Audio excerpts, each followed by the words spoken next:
Welcome to the Strategic Management Accounting course, where we teach the value-adding steps and processes necessary to execute strategy. Whether you are just starting up or looking to grow your business, then this course is for you. With your host, Dr. Neale O'Connor.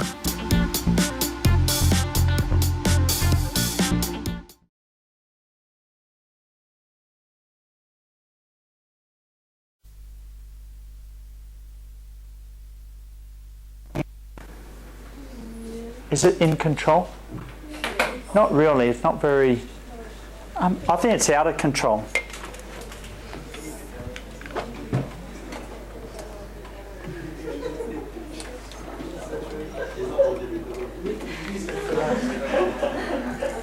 It's out of control.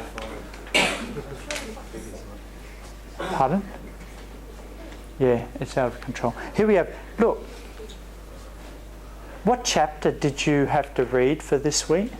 7. So what comes after chapter 7? Okay, don't read chapter 8. What comes after chapter 8? Don't read chapter 9. How do you feel about that? Okay. Put your hand up if you like that. All right, good. I don't want you... I'll tell you what. If you read chapter 8 and chapter 9... you're going to forget it in a year's time anyway. So why do we waste your time making you read it, all right? What you need to take away from your class experience are key concepts, ideas that will be with you forever. The three-legged stool is a really critical idea, all right? And if one of those legs are out of balance, it falls over. Knowing that, that is 10 times more valuable than memorizing things in chapter 8 and chapter 9. 7, 8, and 9 are kind of like the three legs, all right? 7 is about decentralization. Chapter 8 is a bit more about measurement. But as you'll find next week, it's only like a small part of measurement. It's only the financial part. Because the book is really focused a lot on the large organisation that has the accounting system, the omnipotent accounting system, that you can measure everything and have KPIs in accounting terms. So you have profit centres and cost centres and investment centres, and then make people responsible for them. So you've got your measurement, and then if they do very well, they get the bonus. So then you've got your decentralization, you've got your measurement, and then you've got your incentives. All right, there's your three-legged stool. That's what chapter 7, 8, and 9 is about. So if you want to read 8 and 9, please have a look at it.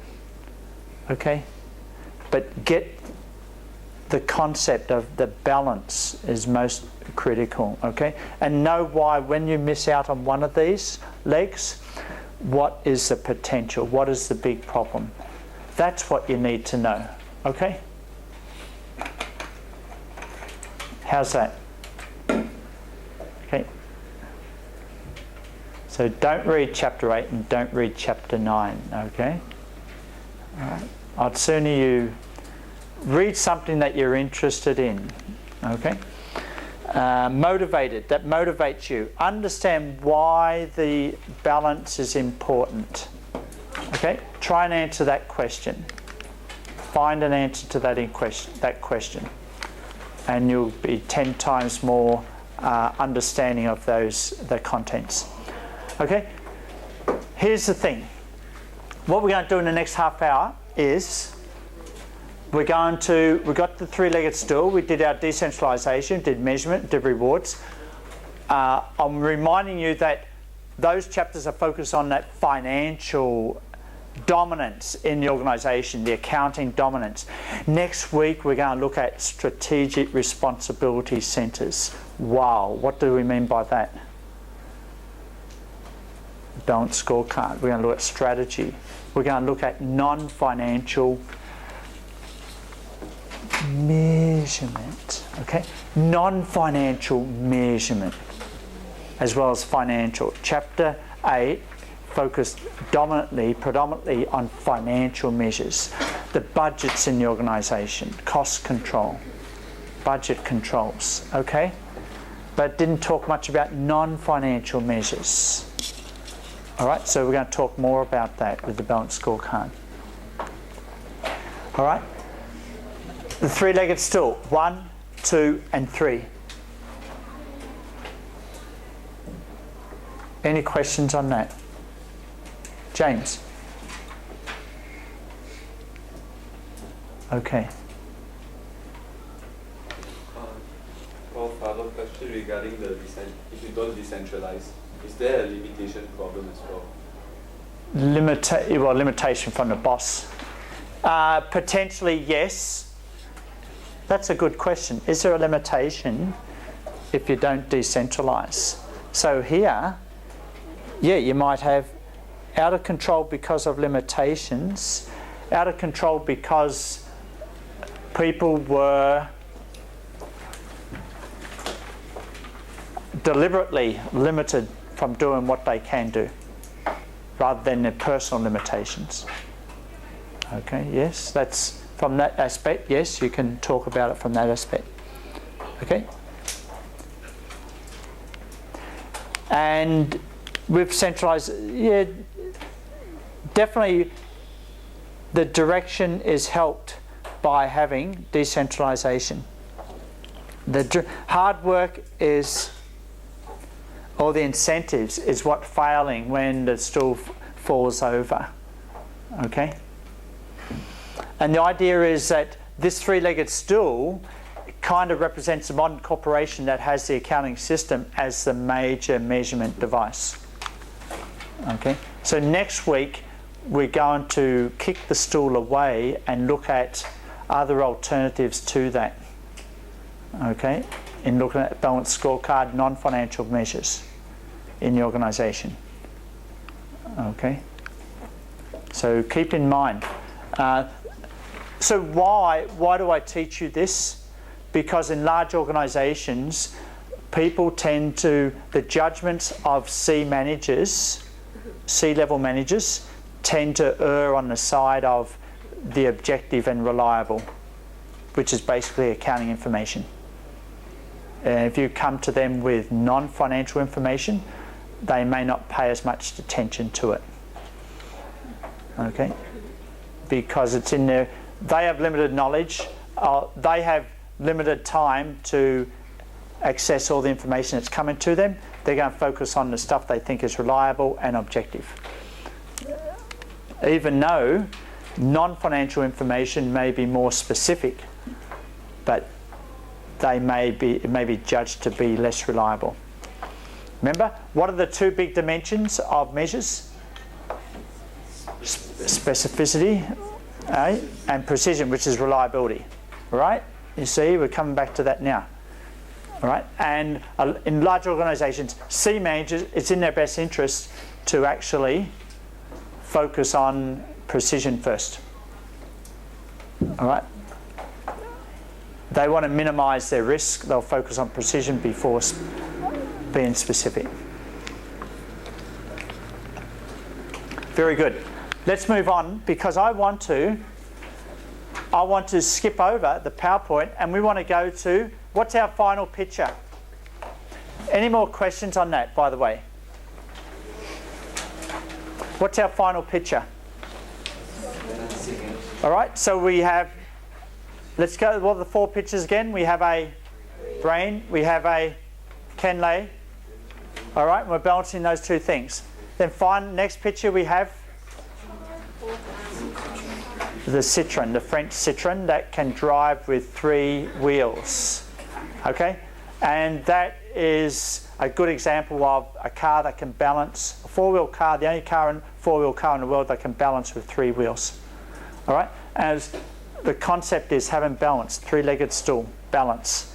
Balance, decentralisation, measurement, incentives. Key idea, key learning for you is when you go home and you want to revise what you're learning, you need to be able to answer the question, what if the decentralisation leg is missing? What are the consequences? What if the measurement leg is missing? What are the consequences? What if the rewards leg is missing? What are the consequences? That's what you need to know. Is everyone clear about what you need to know on that? Great. All right? So it's not about memorizing everything in the PowerPoint slides. I'm just telling you what you need to know. All right? What you now need to know is we want to go on to the PowerPoint slides did cover revenue center, cost center, profit center, investment center. Great. It has a very much a what type of emphasis? A very much accounting emphasis, right? Very much financial emphasis.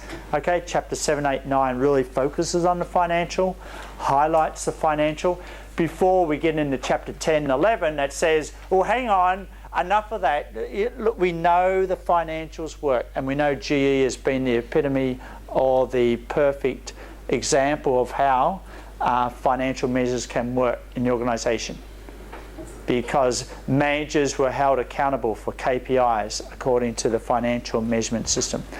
But when we get to chapter 10 and chapter 11, then we say, oh, hang on, financial measures are limited. Okay, we need non-financial measures. We need a more balanced system of measurement. So we're going to talk about that next week. Okay, so next week we're going to kick the stool over to a little bit. Okay, but this week, just understand there's a stool in most large modern organisations that needs to be balanced. Okay, that's what you need to know. Here are the centres of decentralisation. I can make you responsible for revenues, costs, profits, investments. I don't think you need to go over each of those areas. Here's the next thing I need you to know. Here are the different managers involved in the organisation, and you can see that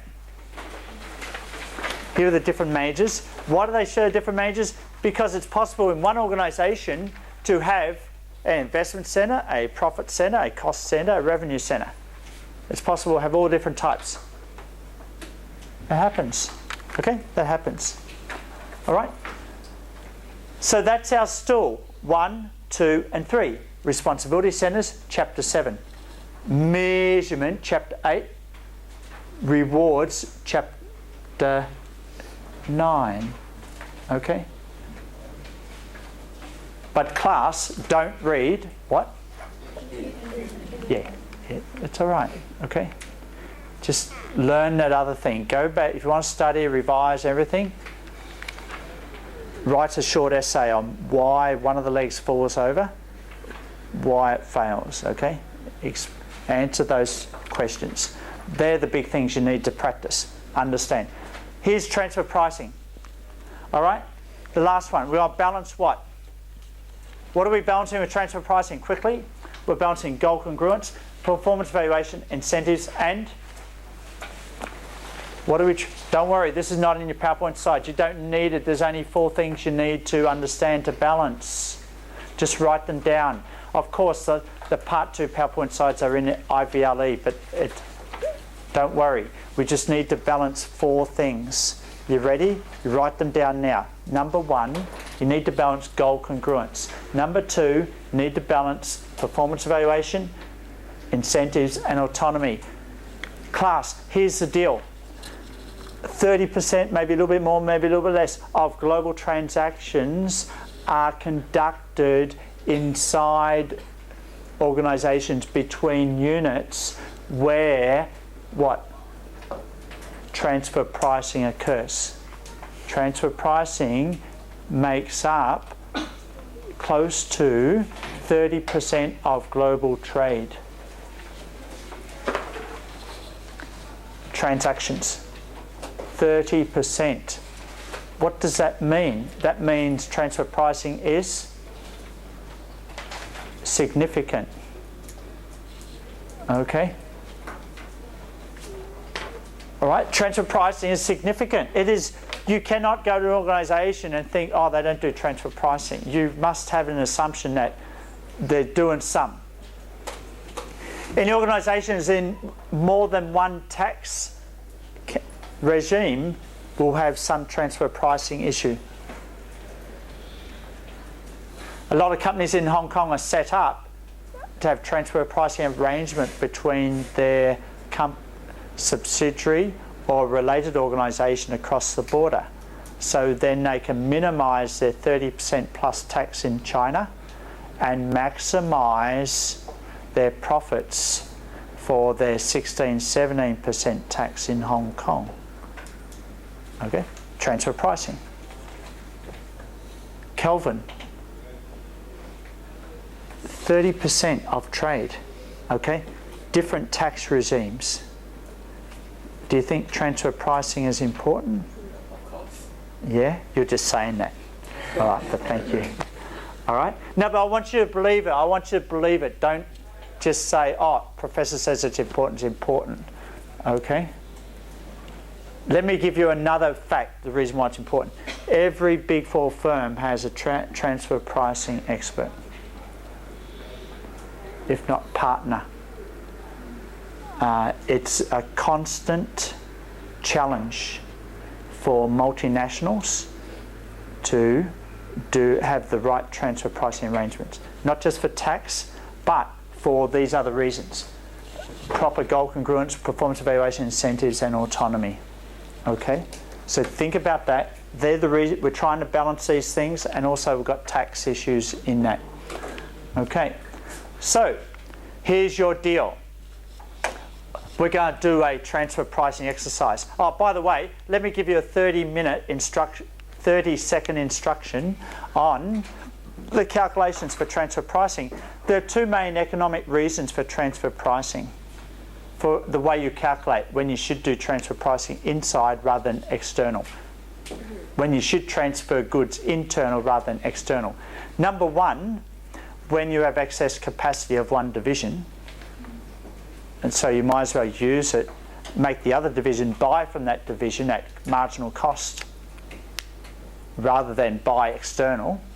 Okay, so the whole company benefits, right? Number one. Number two is when? To save sales and distribution costs.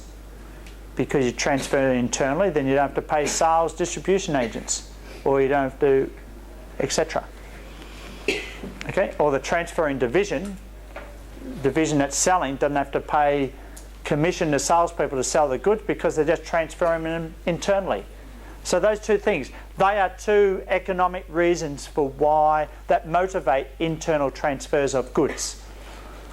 Okay, not to mention the other things. So you're going to do a transfer now. There are cost-based transfer pricing, there's market-based transfer pricing, and a very common approach to transfer pricing, Charmaine, is negotiated transfer pricing. So you're going to do that now.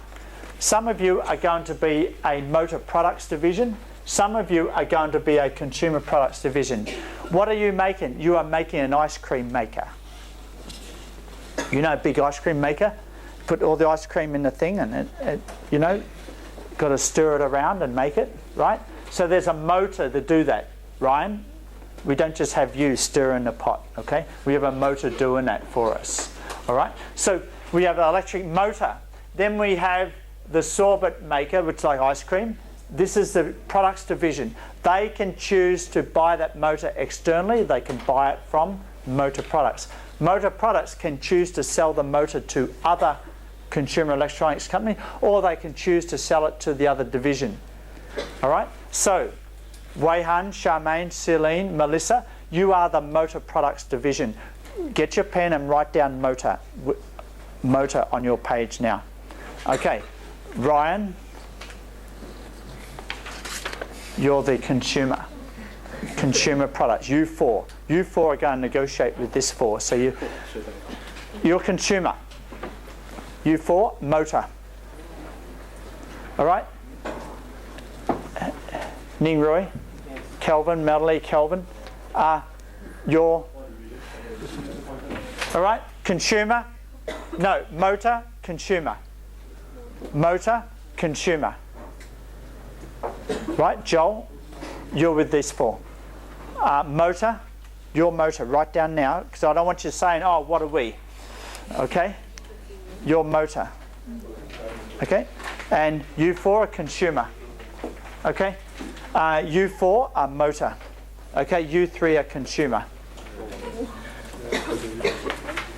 Are we clear? Write that down now, because I don't want you saying, oh, what are we? Are we motor or consumer? Okay. Is everyone clear who they are? Next. Pay attention, please. We're going to go very quick. Consumer, you need to work out what is the lowest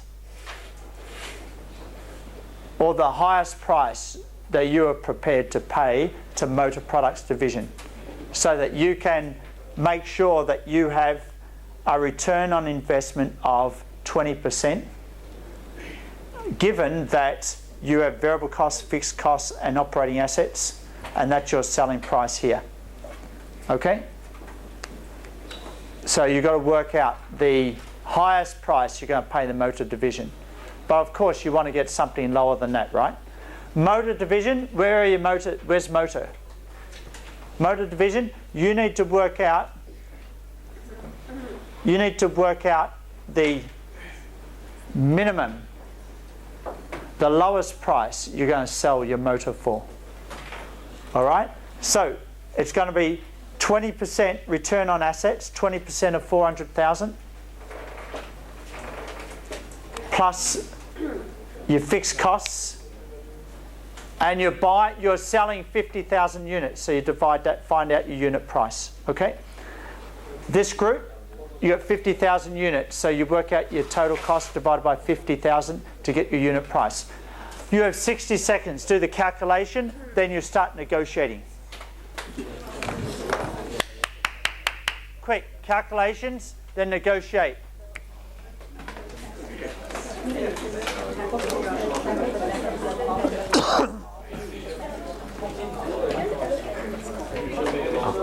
Okay, we're going to stop.